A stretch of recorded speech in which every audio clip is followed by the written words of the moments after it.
Okay, good morning, everyone, and welcome to the Overberg Zoom presentation this morning, and welcome to Tania Marshall, who's going to be doing the presentation. I'm sure most of us will know Tania, but for those that don't, Tania has a PhD from the University of the Witwatersrand. She's been involved in the alluvial diamond and precious stone exploration and mining industry since 1985. And in 1996, Tania, or Dr. Marshall, founded Explorations Unlimited and has been consulting and contracting to numerous local and international exploration and mining companies since that time. And she also lectures at the Department of Mining Engineering at WITS. She is a member of various professional and statutory bodies, and in addition, she is the current chairperson of the SAM Code Standards Committee, as well as being the Vice President, Professional Affairs of the GSSA. And she's kindly agreed this morning to give us an update of the Geological Society of South Africa, what their plans are for the future, and also talk to us a bit about the Ethics Committee. So thanks, Tania, and we look forward to your presentation. Thanks, John. Thank you for the introduction, and thank you all for the opportunity to present here today. During this presentation, I'm going to try and provide a bit of a brief overview of the GSSA Code of Ethics and where we see ourselves going in the short to medium term. So with that, let me stop my video and we can move on. The GSSA is a non-profit voluntary association of earth scientists.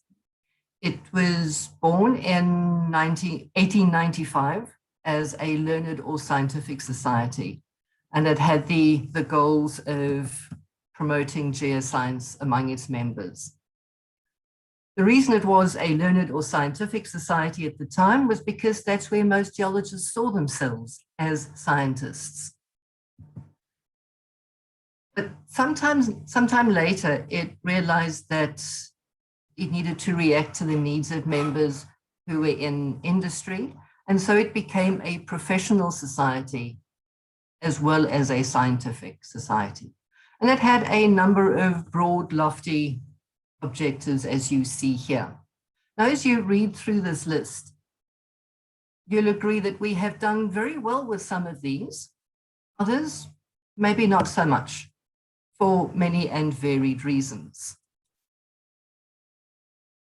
What we are not is a statutory body. We're a voluntary association with roughly around 2,500 members. And guessing here, but perhaps the GSSA membership might be around 50% of all working geoscientists. We have a constitution which requires our members to abide by the Code of Ethics. But as a voluntary association, we're actually fairly limited in what we can oblige our members to do. The statutory body, that is SACNAS, they have roughly, again, 2,500 registered earth scientists or geological scientists. Now, not all those who are registered with SACNAS are members of the GSSA, and not all GSSA members are registered with SACNAS.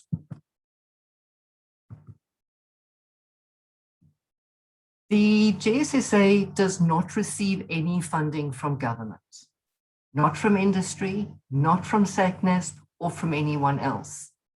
The money that comes in comes primarily from member subscriptions. Yes, we do get a bit of money from events, conferences and such, book sales, bequests, investments, and also a bit from the geoscience world.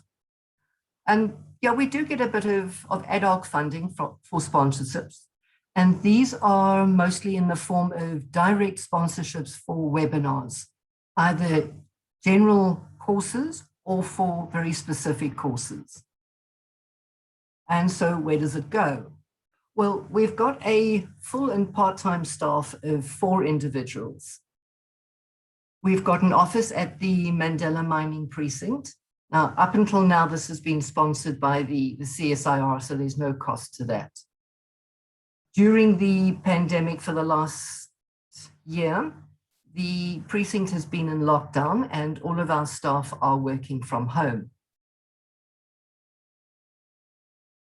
The other important expenditure is the REI fund, and this funds research undertaken by members of the society.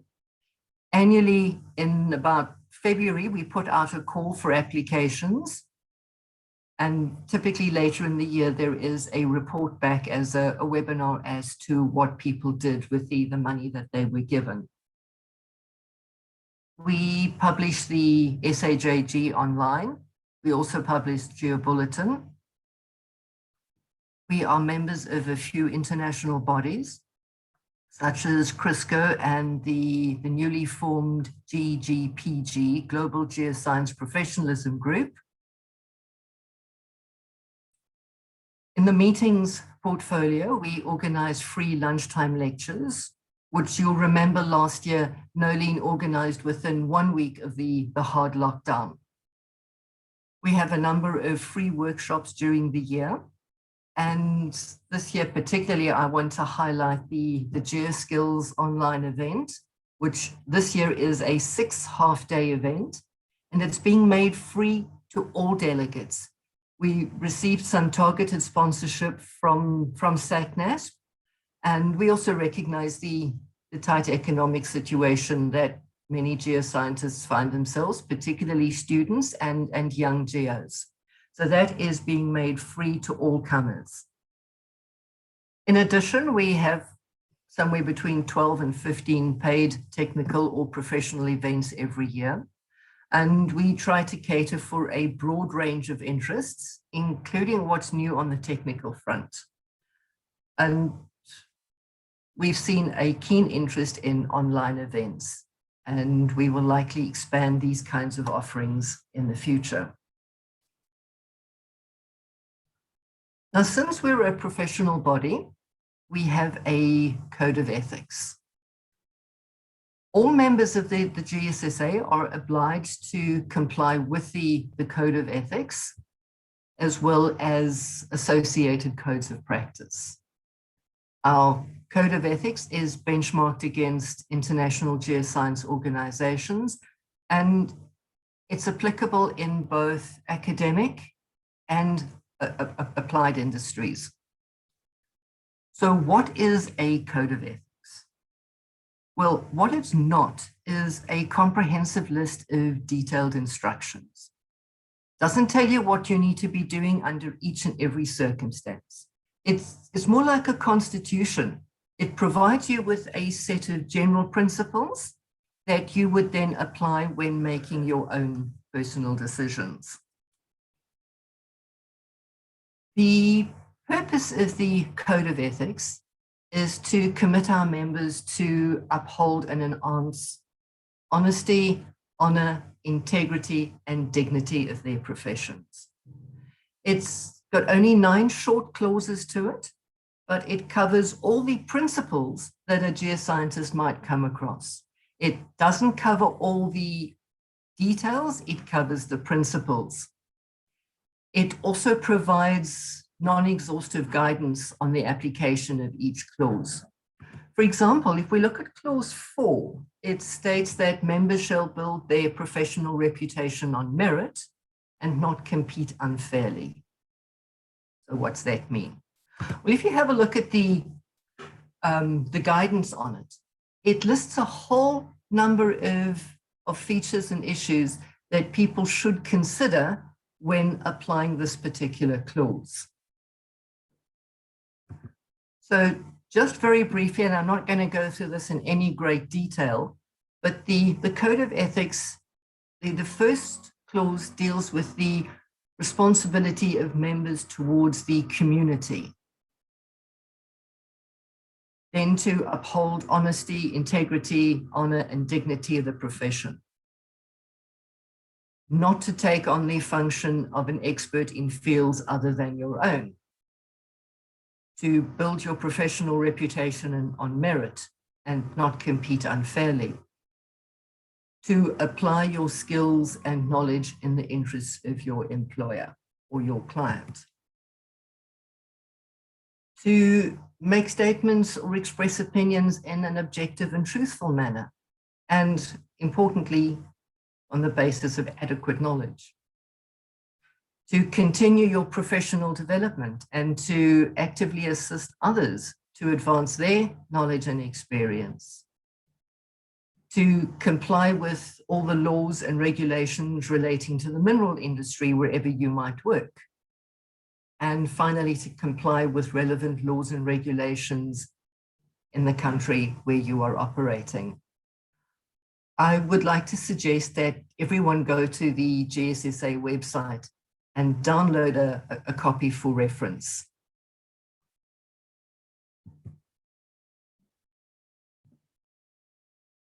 In addition to the Code of Ethics, there are various norms and behaviors that are expected of professionals, such as are noted here. But you'll note that most of these are not specific to geoscientists, but are applicable in all aspects of professional life. And again, these behaviors are expected of applied geoscientists, academic geoscientists, consultants, and those working in state institutions. An extension of the Code of Ethics is the complaint procedure. Being a member of the GSSA means that you accept the Code of Ethics, but also that you subject yourself to the GSSA complaints process. Now, the prime objective of this process is to improve behaviors, to help people be the best professionals that they can be. It's not simply to beat them over the head with a big stick or to show them how good and great we are. To that end, if you see someone doing something unprofessional, try approaching them privately, obviously if circumstances allow. Oftentimes, issues can be resolved before they reach the stage of a formal complaint process. Anyone, whether they be a GSSA member or a member of the general public, can put in a formal complaint. Now, I want to emphasize that this is a formal complaint. It's not a whinge or a personal preference. It is not a forum to air personal differences, whether they be academic or professional differences of opinion. It refers to serious breaches of the Code of Ethics or unprofessional behavior. And any such complaint must provide details of who, what, when, where, and how. The complaints received are handled internally within the GSSA. On occasion, specific cases are referred to SACNAS as the statutory body, or even to the judicial system if there is criminal intent. Two of the things that you think would be obvious, but we have come across, is the GSSA cannot pursue complaints against non-members. So if they're not a member of the GSSA, we can't do anything about it. And secondly, we can't pursue complaints against organizations or companies. We've got no legal jurisdiction over them. For that, you need to go to the JSE or lay a criminal or civil complaint somewhere.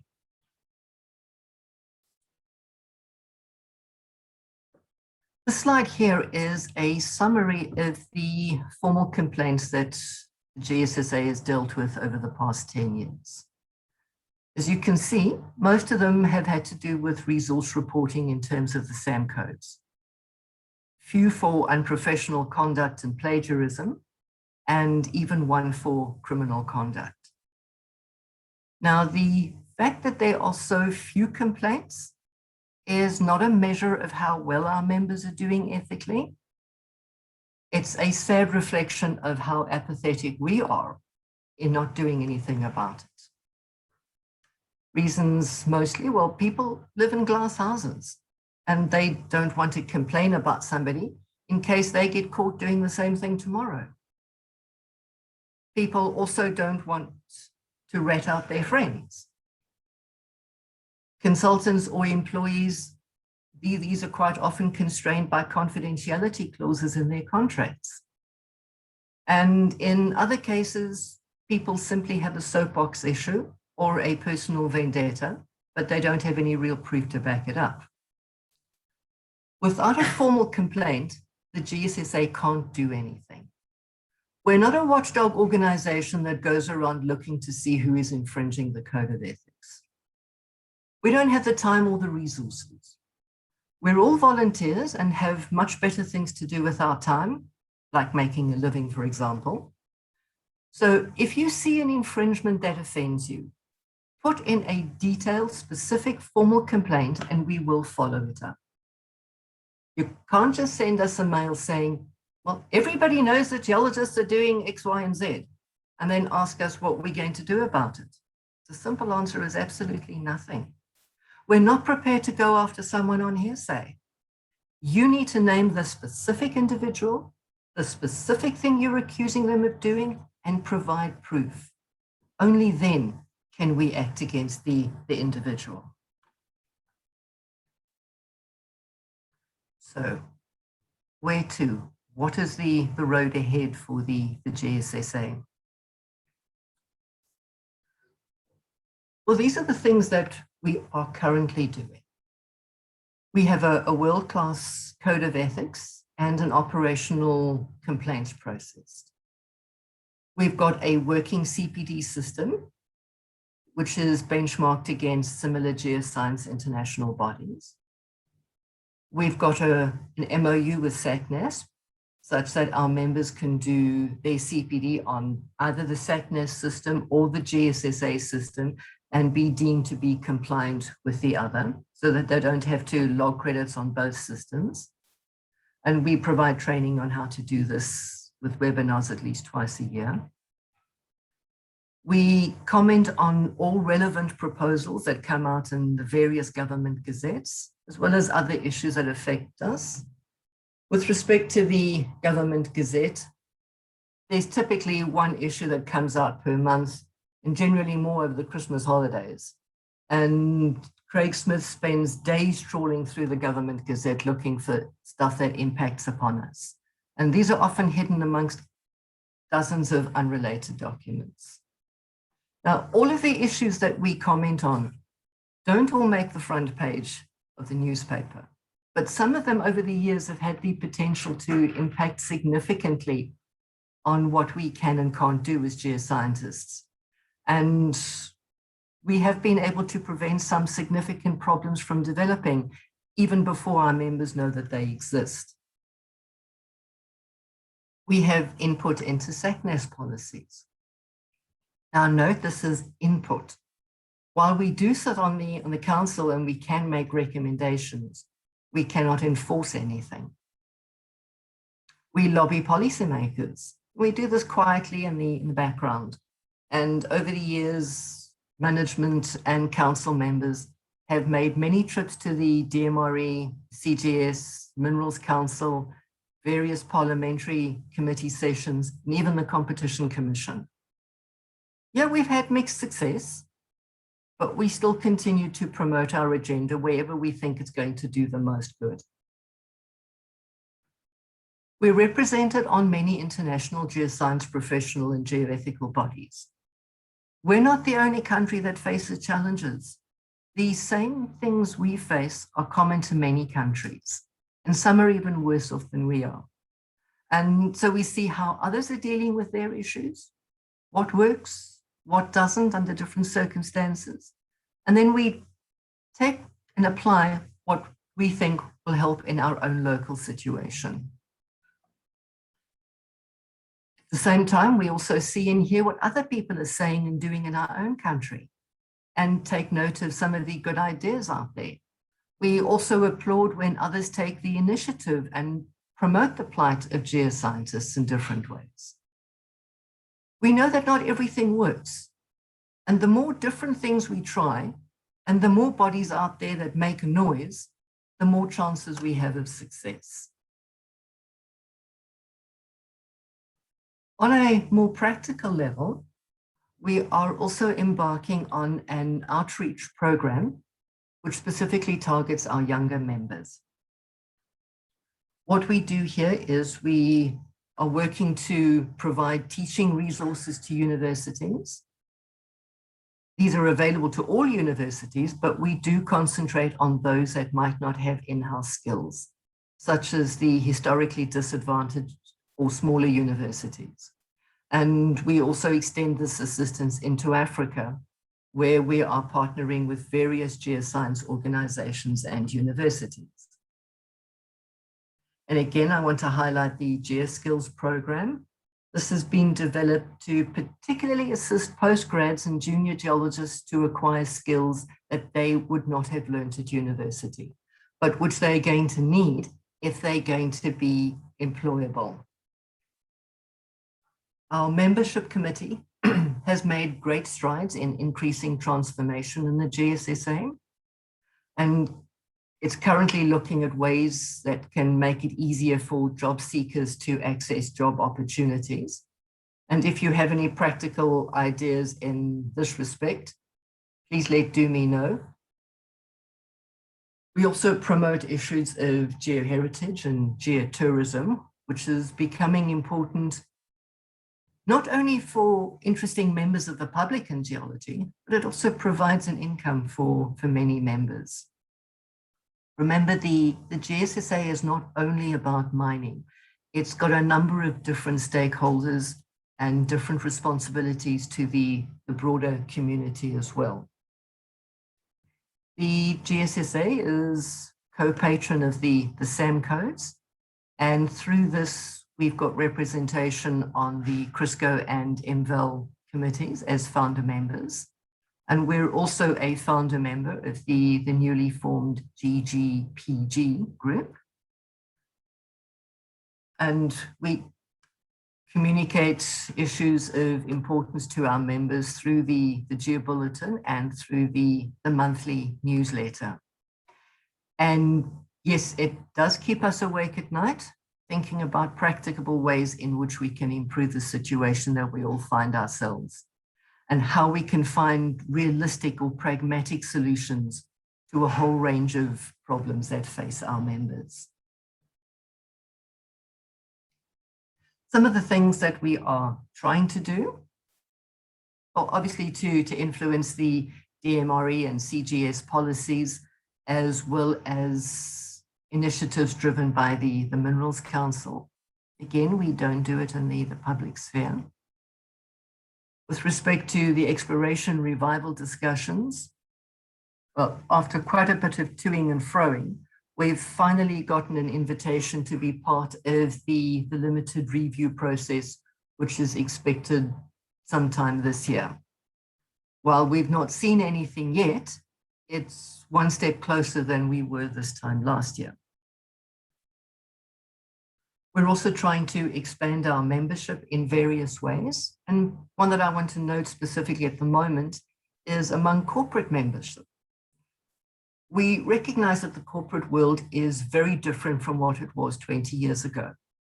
And companies are just not able to do the same broad, expansive things that they did for their employees back then. But we are looking for ways that they can remain involved in promoting geoscience issues, especially with respect to the employment of young graduates. We want to hear our members' issues. We regularly put out surveys to try and improve our services and be more applicable to the members. Two that I want to highlight relate to the effects of the COVID pandemic last year. We all intuitively felt that our members would be significantly affected by the lockdown. And certainly the conversations we had seemed to support this. So we put out a survey with the idea of being able to take the results to whoever would listen. The results actually shocked us.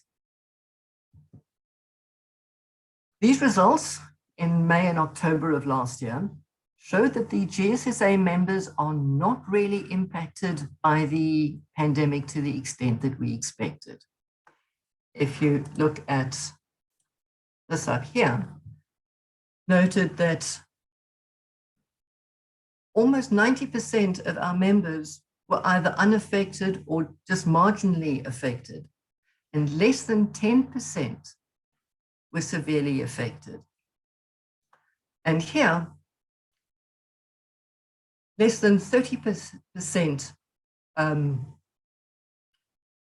or rather, if we look at these figures here, we can see that majority of our members were not affected by their projects being closed.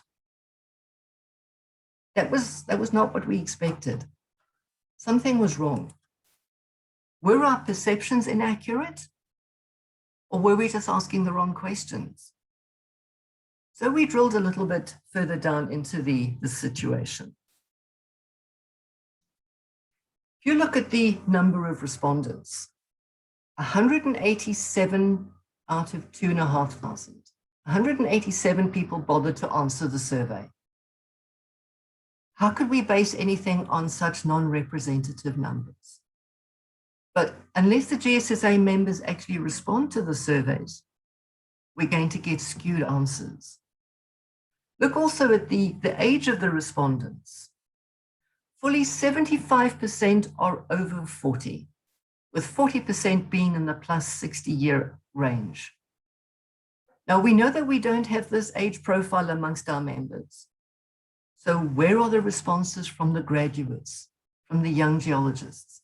These are the people who are hurting the most, but these are also the people who don't bother to cooperate when we ask for information. But then we thought, well, maybe the affected parties are not GSSA members. We know that many geologists are having to choose between voluntary membership with the GSSA and statutory membership with SACNAS. And many of the younger people are only registered with SACNAS. So we designed another survey and SACNAS sent it out to all those registered in the geological and earth sciences. This eventually got into the social media and resulted in almost 1,000 replies, which was great, but still very far short of the number of affected geoscientists. There were some extremely interesting results from this survey, and these will be communicated in an upcoming edition of GeoBulletin. So watch this space.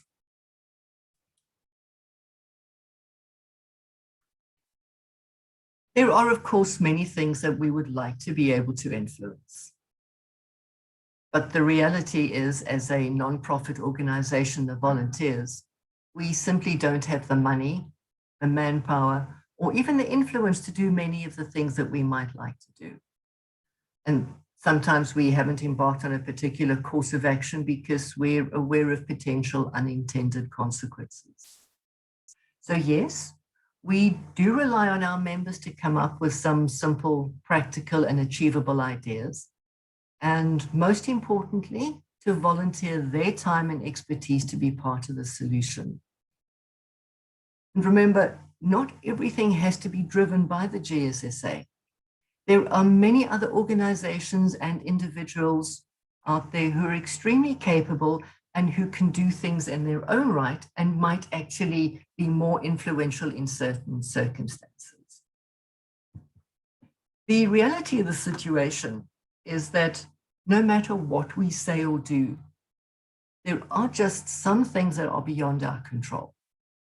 Regional, international, macroeconomic policies, local politics, price of gold, infrastructure costs, even the effects of a global pandemic. And even when we do the best that we can to promote change, there's no guarantee that anything we do will be successful.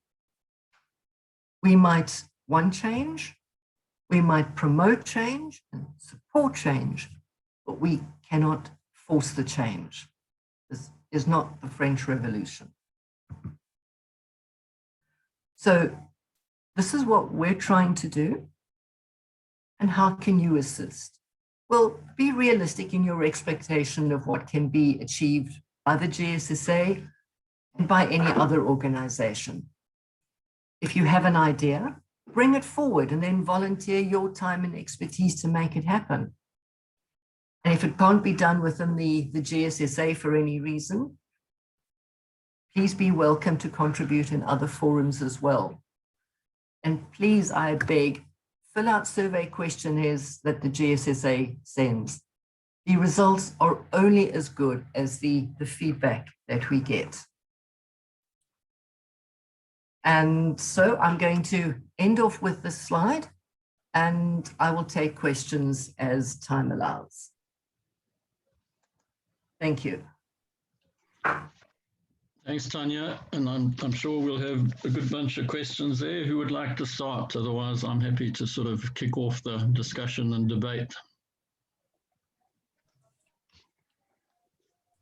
I could start, John.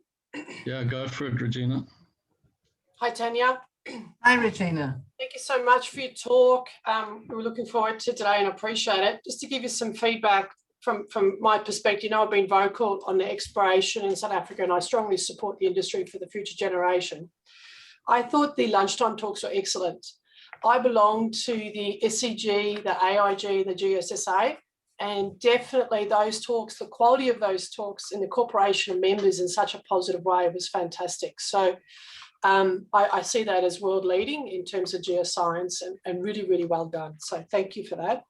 I'm really glad that we got the employment survey out because, you know, as you know, my company constantly get contacted from young geoscientists. So it is disappointing to see that they're not being responding, you know, in terms of the surveys. So I guess it's the same as all surveys. It's very hard to get respondents. So it was good to see the results of that. In terms of, you know, I know there's a lot of discussion around GSSA and its responsibilities towards the mineral exploration industry. And I appreciate that the GSSA is a learned society. It isn't, you know, in the realms of, it can contribute to policy changes, but it's not the realms of lobbying, like, for example, the Minerals Council. So it is a challenge, but I think there is a gap in South Africa. The gap is there's no one riding the hat for mineral exploration. We have very strongly tried to encourage the Minerals Council, and after 3 years of talking with them, they have launched their exploration initiative, which is fantastic. And we have seen the changes with the Geoscience Act and what have you. So I think that's really, really positive, and also even the cadastre. But we still need some kind of promotion of mineral exploration, because there's just so many miners in the room that don't understand, you know, exploration is really just about funding. When you break it down, you need funds, and that's what we don't have here in South Africa. So I don't know what it looks like. I don't know if it's additional arm. I feel it should be a separate group, but most people, I guess, are wanting to support exploration are all quite senior and older in the years. So it's a gap, something I think as a nation we need to work at as geoscientists. Thank you. Thank you. Gina. Any follow up to that? Keith?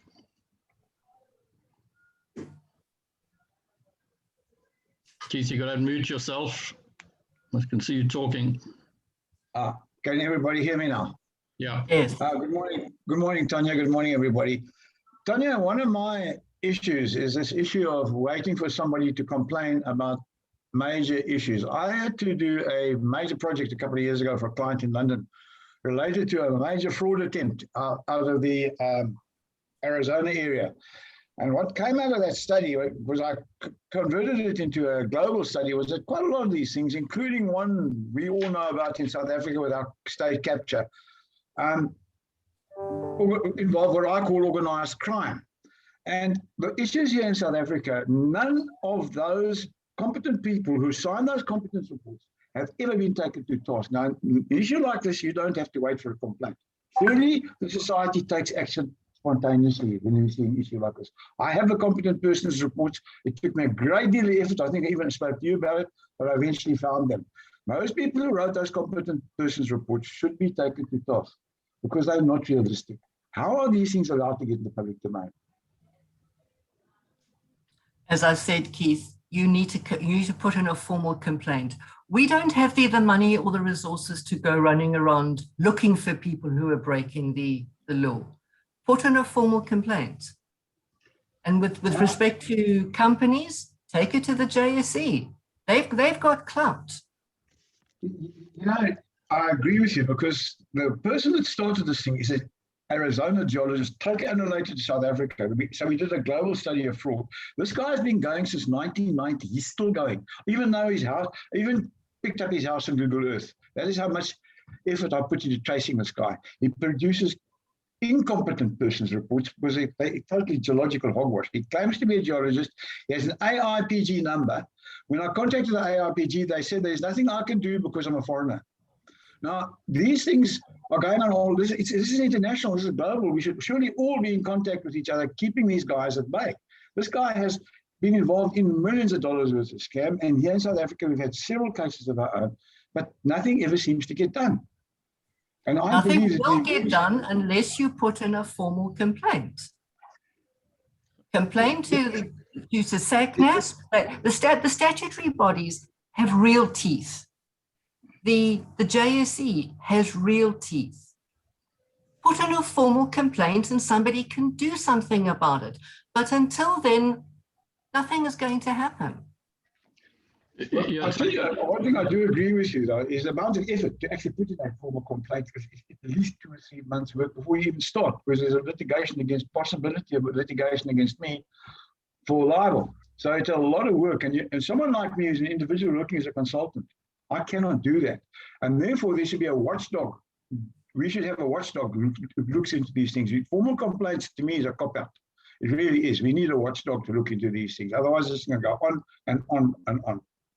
Look, SACNASP is part watchdog. So if you have a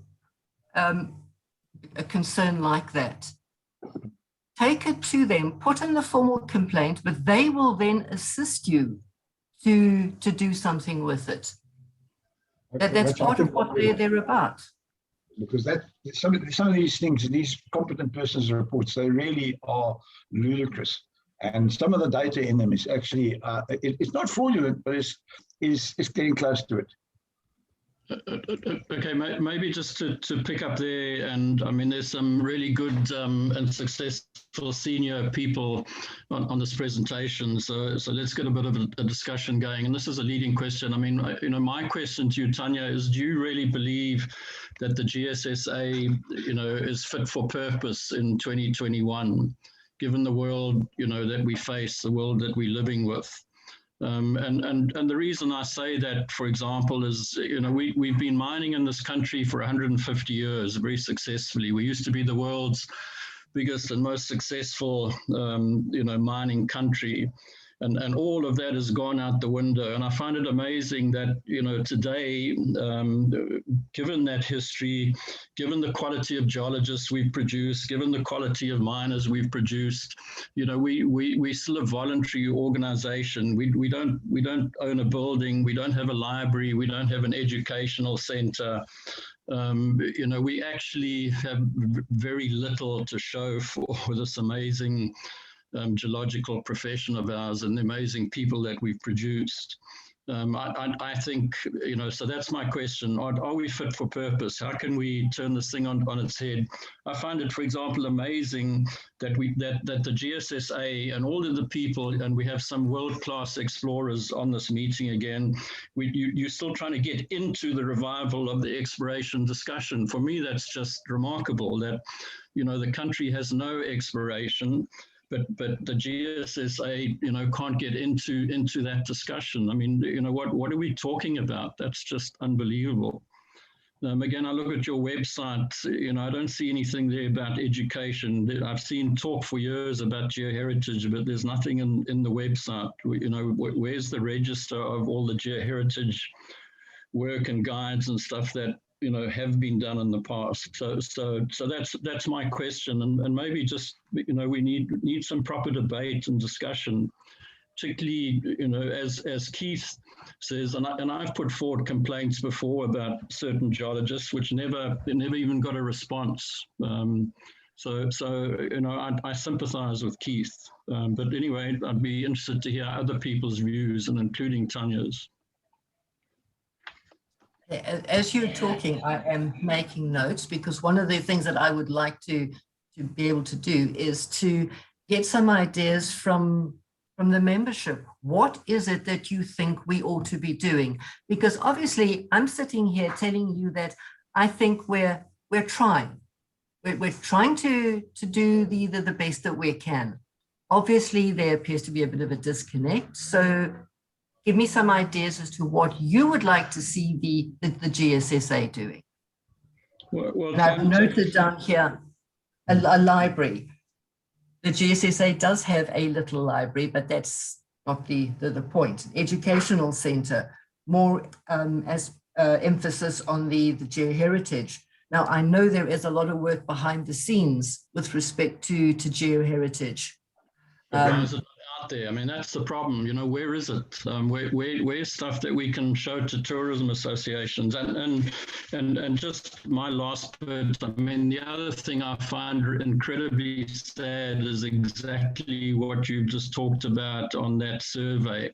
That, you know, the majority of people were over 60. Well, you know, obviously we have a bit more time, some of us, and presumably younger people are, you know, working hard and trying to get their careers going. But again, it's an indictment of, you know, maybe it's society, maybe it's GSSA, you know, maybe the other factors. But, you know, those are the things I think we've got to work hard to address. Any suggestions on how we can do this better? Okay. Questions. Go ahead. The person, how did you go about doing the survey of yours, which was so poorly reacted upon? Did you get a professional body doing it for you? Isn't it, do you have, I don't know what kind of funds you say you don't have much money, but do you have the kind of funds that you can employ somebody who can do this properly? I'm not saying it's done improperly, but somebody who could actually get reactions out of these people for you.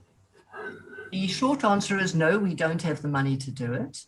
We put out the survey through the Geological survey, through the Geological Society. Yeah, you see, there's all of our members, directly to all of our members. There's an art to this. You need to actually get the people to react, and there are people that can do that for you.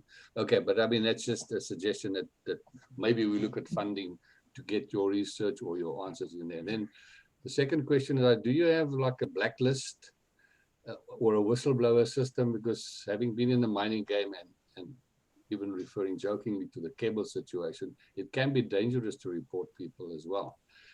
Is there some kind of anonymity that you can guarantee when there are complaints, or when you make an official one, does your name come in? When a complaint is made, it is completely anonymous, yes. Okay. And is there a blacklist? A blacklist as in? As if you find somebody like this guy that our friend Keith is referring to, and you prove him to be an unfit person, does it get published anywhere so people can be aware of it? There you have all sorts of issues with publishing people's names. We've had long discussions backwards and forwards about this. And so far, the legal advice that we've been given is don't put it out on in the public domain.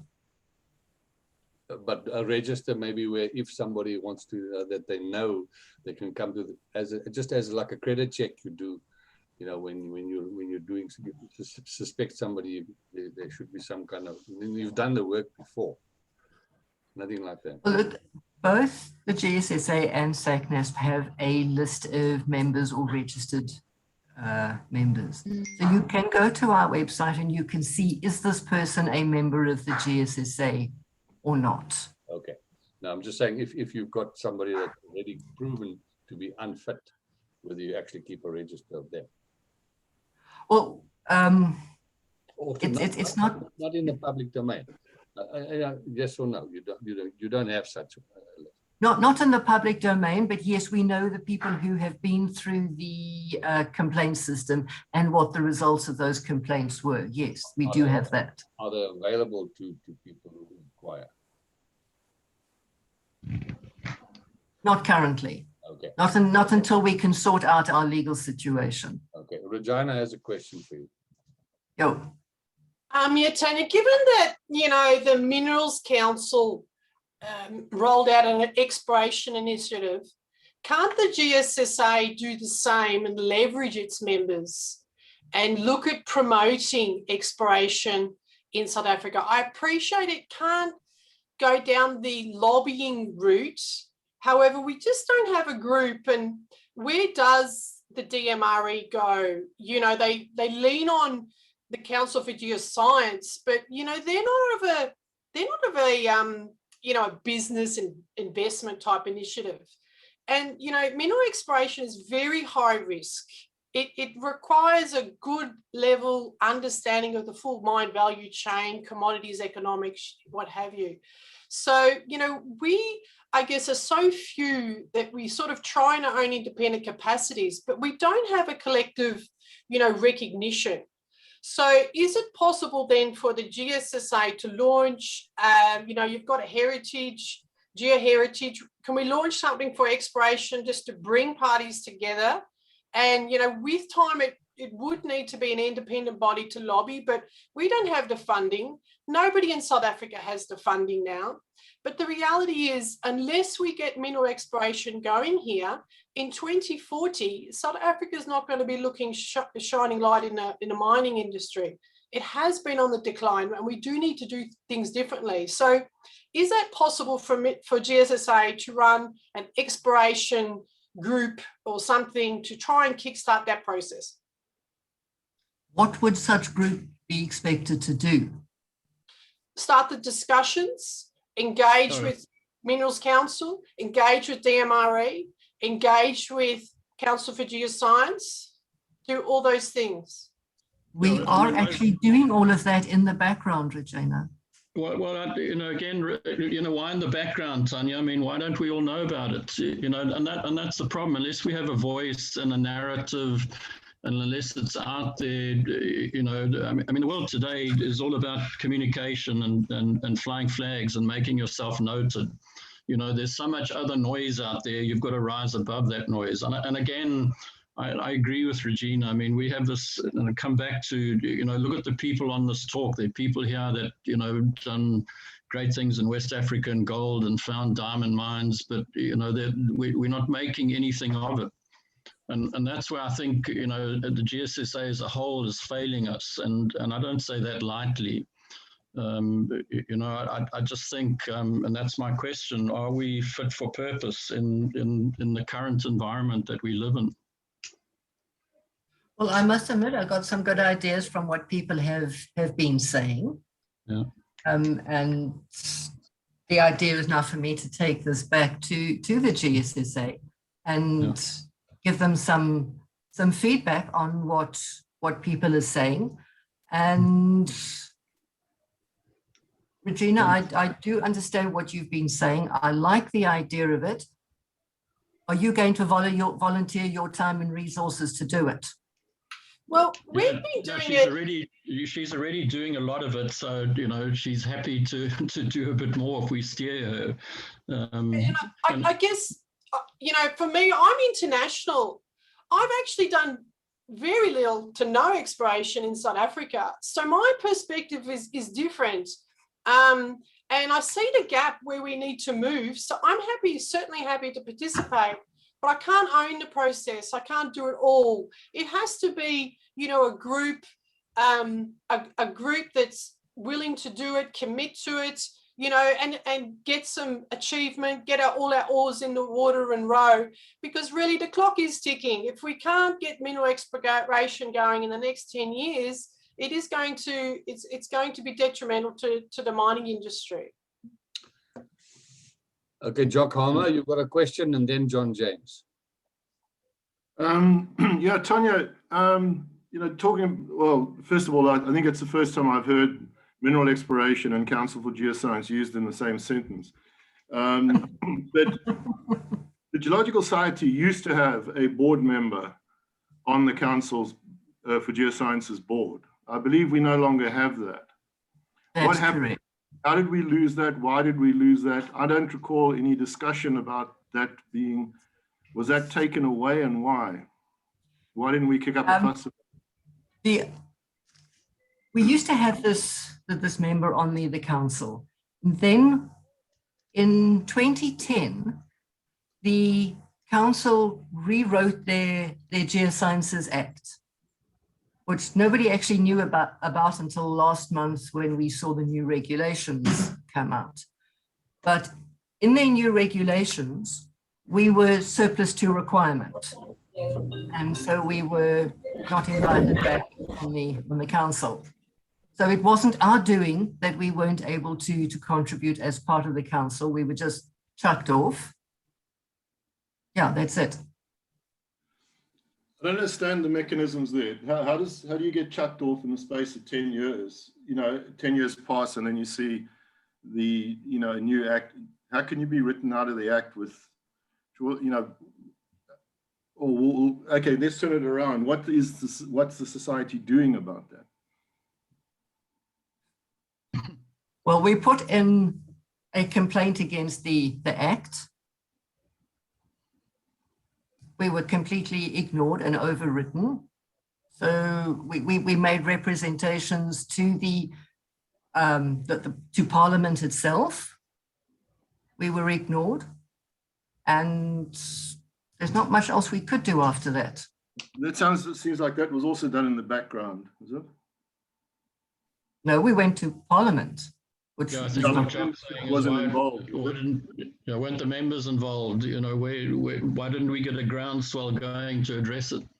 Absolutely. Well, in 2010, I have no idea, because in 2010, I was wandering around West Africa digging holes looking for diamonds. So I cannot comment on what the GSSA did 11 years ago.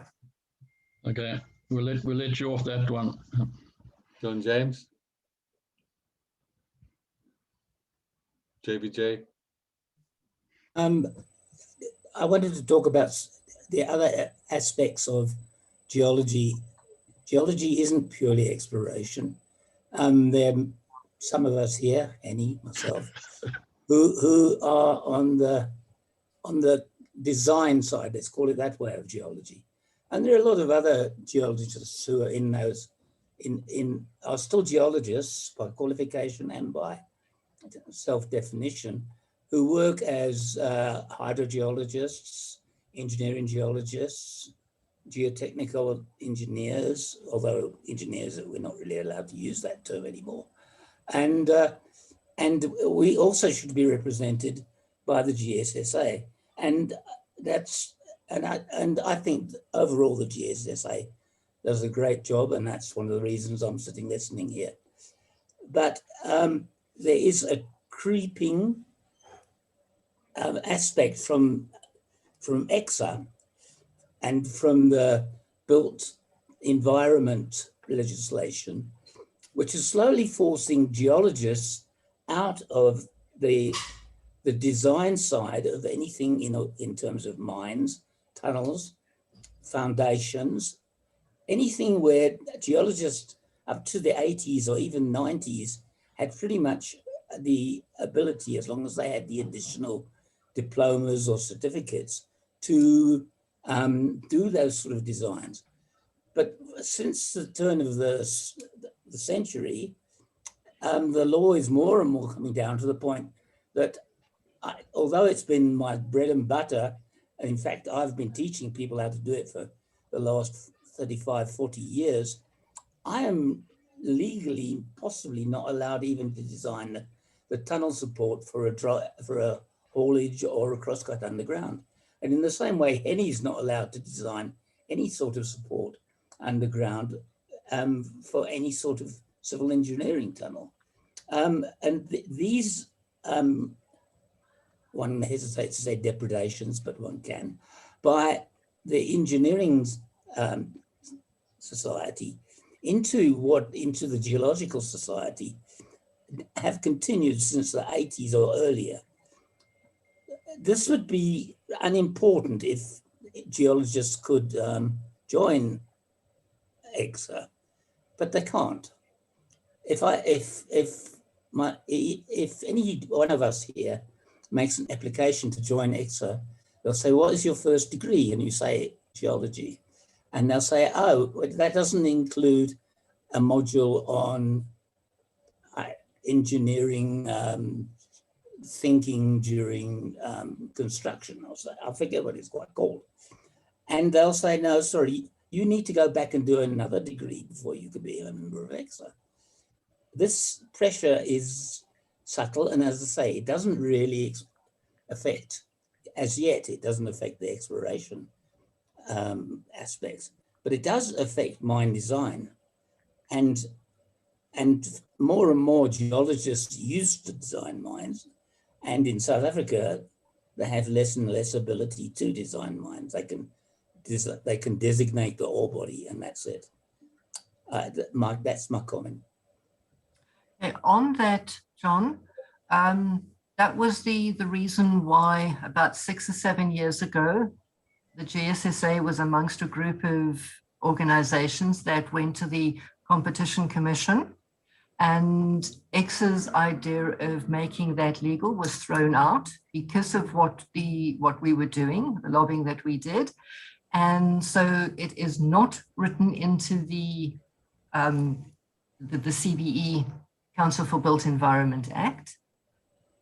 So they might lead you to believe it, but that is not so. Geologists and properly qualified individuals can work in whichever field they are able to do so.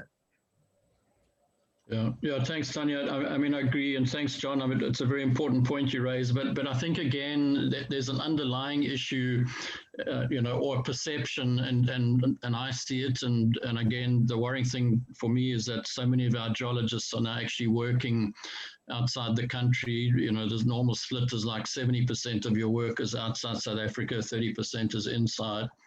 But again, I think it's part of this problem is that our profession is not getting the credit that it should be getting, and I see that quite regularly, and maybe Henny and the other engineering geologists can comment on it. But I think it's all part of this sort of challenge we face. That how do we fly the flags more strongly, or a bigger red flag, and how do we raise our profession to be really noted? Morris, you've been around a long time. You've got some comments there. Yeah. Can you hear me? Yeah. Yeah. Yes, I agree that a lot of areas have not been promoted well in the geosciences sphere. We heard about exploration, but I'd also like to just mention this whole area of geoheritage and geotourism, which Tania did mention. And very little really has been done to promote this in a serious way in our country, and yet we've got some outstanding stuff, as everyone knows. Anyway, a group of us have recently started a project to put together a platform for promoting geoheritage and to develop and promote geoheritage initiatives throughout the country. And there's quite a lot going on, individuals doing their thing in various areas, but no one knows about it. And the whole idea is to get something, coordinate this in some sort of way. And as I say, also develop certain geoheritage tours. And for example, I've just finalized a tour now, produced a little booklet, and I've actually run the tour on several occasions, and busy starting to promote it now. And it's actually the geoheritage tour of the Garden Route, for example. But we've also got geoheritage tours across the Witwatersrand, the Eastern Bushveld, in Mpumalanga, Escarpment, in the Kruger National Park. These are all very potential areas, and we're busy trying to get these developed now. We have been working with a guy called Alan Wiggle from Dinner King Game Reserve. He's very passionate about developing geoheritage in the country, and he realizes the tourism potential. Also with Wendy Taylor from UCT, who's also pretty passionate about developing this kind of thing, and several others as well. And so we have been in discussion with Chris Hatton. He is the Geological Society head of the Geoheritage or Conservation Committee. I'm not sure what it's called right now. And so, yeah, he's involved as well. He knows all about it.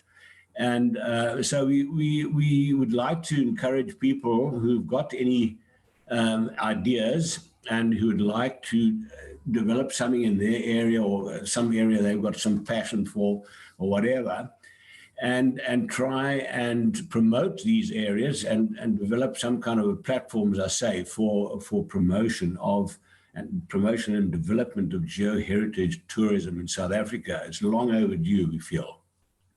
Yeah, great, fantastic. We agree with you, Morris, but that would be very easy. Just have a register, put it on the GSA website, or get Wendy to put it on the website, and have a register in GeoBulletin. I mean, there's actually a huge amount, and credit to you and others, going on, but no one knows about it. I mean, it's just bizarre. Yeah. I agree with you, John, and this is where I'm asking everybody. There's some wonderful ideas coming out here as to how to promote it, as to how to make it more accessible. Yeah. Okay, Please let us know these things. Well, we'll do that with pleasure, but I'm disappointed that the GSSA doesn't know a lot about this. You know, Chris Hatton just got mentioned. I mean, where's Chris missing in action? Not to be pointed. The other thing, and it begs the question, I mean, we do all this work, this great work on ethics and codes of conduct and all of that, but at the end of the day, the tragedy is you actually have no teeth to take people to task. And that, to me, is again an indictment of this profession of ours, and we need to think about it. And begs the question, why do all that work if you can't take people to task and can't have them, blacklisted, as Henny suggested, or even, more than that? Why bother with that? Surely we should put our effort into something more productive. Just a question. What we can do with people who have breached the codes of ethics, we can do all the way up to having them leave the GSSA. Beyond that, we don't have the legal teeth for it. That is SACNAS where they can pick up. Yeah, Tanya, again, I hear what you're saying, John. We're all supposed to be professional people, and to be thrown out of a professional society should be a great deterrent for professional people. Yeah. Beyond that, I can't sick my German Shepherd on them, even though I'd love to. Yeah, no, so would I. But Tanya, perhaps one of the things, and I think that's the problem, with our society, we're all working in silos. And we, to me, the JSC, when I look at the Shiva uranium project, which what Keith was talking about, and I've got the pre-listing statement, and I've looked at it carefully over the years, what went on there, the money the IDC lost, you and I lost as taxpayers, where's the JSC and all this? And I think, again, if our profession is really to be noted, we need to climb out the silos. I know you're resource constrained, but, I guess it gets back to priorities, but there should be much closer liaison with people like the JSC, on these things. I mean, you put a lot of effort into SAMREC and SAMRAD, and again, it begs the question, why do all that if there's no teeth to nail people? Well, the alternative is to just throw up your hands and give up. So the alternative is just to throw up your hands and give up and do nothing. And I'd rather try and do as much as I can than just give up. Thank you for taking notes on this, Tanya. I've got Oleg Brovko with a question. Yes, Oleg? It's Tanya, great presentation. Thank you so much. It's not really a comment. It's not really a question. I have 3 comments. So in terms of the mineral exploration, the framework at the moment, everyone knows favors the larger mining companies. The framework at the moment favors larger mining companies, and it's very difficult for smaller exploration or mining companies to satisfy all the regulatory requirements. It's difficult to explore in South Africa. It's a country of elephant deposits. So you would require really large, high-risk capital investments, making it extremely expensive. Safety is an issue. Security of tenure due to constantly changing legal framework, is obviously a concern. So just just a comment on the mineral exploration. In terms of bringing younger members on board of GSSA, in terms of in the committee or in other subcommittee supporting roles, I think it would be a great idea, but you would have to identify passionate individuals who are really passionate about geology and GSSA. And I think it's great that GSSA has a lot of senior members. I think that expertise and knowledge could be passed on to the younger generation of geologists. But the starting point would be to identify that talent. I don't know if majority of the members on this call know that, but I'm a member of SAGA, South African Geophysical Association. And SAGA, just like GSSA, is a learned society, and we often wrestle with the same issues, often on a much smaller scale though. But we're limited in terms of what we can do and we can achieve with the learned society in that framework. It's the funding model, it's the membership model, it's everything. So in terms of engaging DMRE and policing your membership, there's a limit to what you can achieve within the framework where you're operating. And if you want to achieve more, you'll need to rethink the framework, the operating framework and operating model. Just a comment in terms of exposing individuals who often practice voodoo geology or voodoo geophysics, according to us. I think what you can do is you can provide them with a platform to showcase their work and expose them that way to the larger audience. I've seen it done with a lot of international societies, and I think that works quite well. That's all from my side. Thank you. Thank you for those comments, Oleg. And yes, one of the things we are trying to do is to attract more younger people, because we're all getting long in the tooth. We've got different ideas, perhaps that were very useful in the world gone by. But yeah, we do need younger people, new ideas as well. Agreed. Okay, Bill? then we have Bill McCaffney who wants to speak to us. Okay, just looking to try and get this hand down now, but okay. I'm listening to all of this, and I think, perspective is necessary on all of this. We actually in South Africa, generally in Southern Africa, I think we're living in a very difficult time, very difficult environment. We have a tremendous geological legacy, not just in terms of the deposits we have in South Africa and the geology, but the legacy of history that we have, the people who've been involved in it. And we know about Alex du Toit, Merensky, and there are numerous others that can be mentioned, but it doesn't fit in with the current political climate. We can write books on all of these things, but they won't be readily accepted because they don't fit the current agenda. There's a new mold that is trying to be created one way or another. And I don't think anyone really understands what this mold is. The Council of Geosciences should be helping to lead and guide, I think, the geological fraternity in South Africa to a large extent, but they're driving a political agenda at the moment. Not everyone, but that is part of the issue, part of the problem, if you want to put it that way. And it all ties back to minerals legislation, all the other things that Oleg was talking about as well. And yeah, you can beat the bigger companies around the head as much as you like. The fact is they're dealing with an environment that exists, and it does, the environment doesn't suit them actually, but they are more capable of dealing with it. And as Paul Miller has often said, many of the bigger mining companies in South Africa are actually hostage to the current situation, which has actually been changing.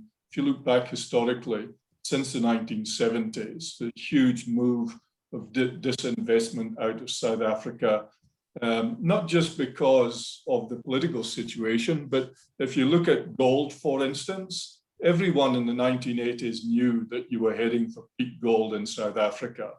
And, you know, Richard, you remember, you know, people looking at Ghana, you know, John, your brother Mark, going to Mali and those places, getting new things going.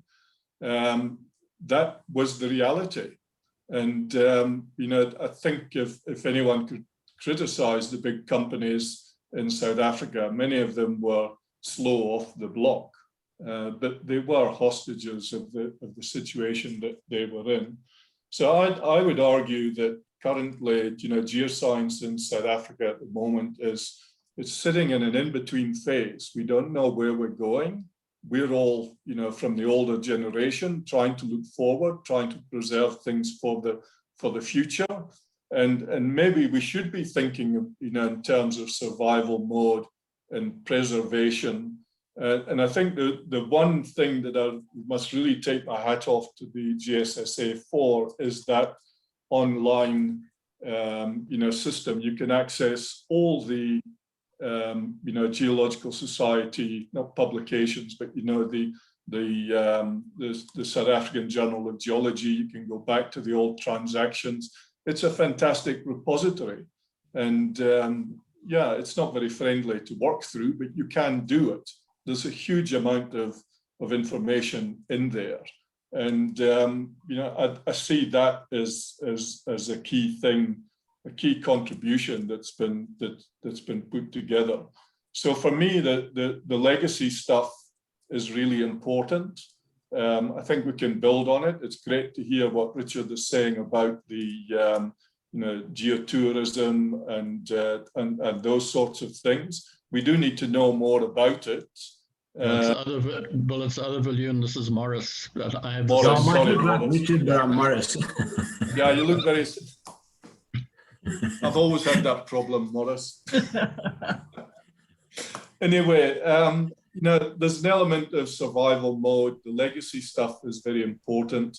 You know, I could keep you all busy for hours on the ethical situation. You know, a number of you will may be aware, I was actually involved in a very serious situation. It took up 6.5 years of my life, cost a huge amount of money. And if what, you know, I can well sympathize with people, you know, who are reluctant to whistleblow on things like this, because things can go horribly wrong very quickly without doing anything wrong at all. And I'm being very careful with my, you know, when I discuss these things, because, you know, there's a lot of people much bigger than me that, you know, would be able to come at me for the knowledge that I have on what I was involved in through no fault of my own. It's just incredible. Yeah, I mean, you were honest and you ethical. have to, the huge legal issues. So the moment you pin something on someone, if they've got big legal and financial muscle behind them, you know, Keith, you need to be careful with yourself, because they will come at you, and it will be very difficult to take out. The stress isn't worth it. It's financially destructive, and I don't have an answer to dealing with these ethics beyond, you know, saying the right things, making sure you as an individual do the right things, spread the right sort of word on professional behavior. But to deal with the rogues, I'm telling you, it's very, very difficult. I don't think the GSSA can do it. The GSE isn't prepared to do it. SAIMM won't do it. I don't know who would do it. I really don't. Anyway, and as for exploration, yeah, you know, we've got to continue trying to drive it, but there's different phases of exploration. Phases is the wrong word, but the style of geology in South Africa for many products, certainly the bulk commodities and so on, you know, it's very much brownfield stuff. We know where they're going to be, but you're really looking more for exploration on more exotic minerals. And I would class diamonds in that as well, just because it tends to be, although obviously defined by the geology. To find these things is much more difficult and needs quite a bit more work. So there's a lot of thinking still to be done in this. And I don't know what the answers are. I struggle myself to, to consider it all. There's no easy answer. I don't know if that's Yeah, fantastic, Bill. Thanks for that perspective. And yeah, it was interesting. I mean, you were honest and ethical and got nailed for it, huh? Absolutely, yeah. Tania, And my company. Yeah. top of my wish list is that the GSSA launch a webinar with a panel of experts sitting on it, and they call it Exploration Quo Vadis. And then we get all of these things on and talk to the key people, but you've got to get them out from behind their desks in front of the camera so that we can speak to them. Okay. Any other questions, or shall we wrap up, Henny? Looks like we're done. Thank you. I would say thank you very much, Tania, for being so brave. I really appreciated you taking it on the chin and still smile afterwards. Yeah, thank you for the opportunity. The more we can communicate with each other, the more we're likely to find something that works. Because the more people who are doing different things, somebody's got to take notice of either one or a combination of someone's, and hopefully we'll get somewhere eventually. Yeah, thanks, Tania. Thanks for taking up the hot seat so well, and we appreciate your cool disposition. And yeah, I mean, I think it's important, as you say, we've got to keep the discussion alive and keep all this expertise moving forward. But even though some of it's getting a bit long in the tooth. Right. Thanks, everyone. Thanks for Thanks, Tania. Thanks, Tania. Thanks, everybody. Okay. Thanks. Thank you, Tania. We look forward to seeing you all next week. All right. Bye. Cheers. Bye.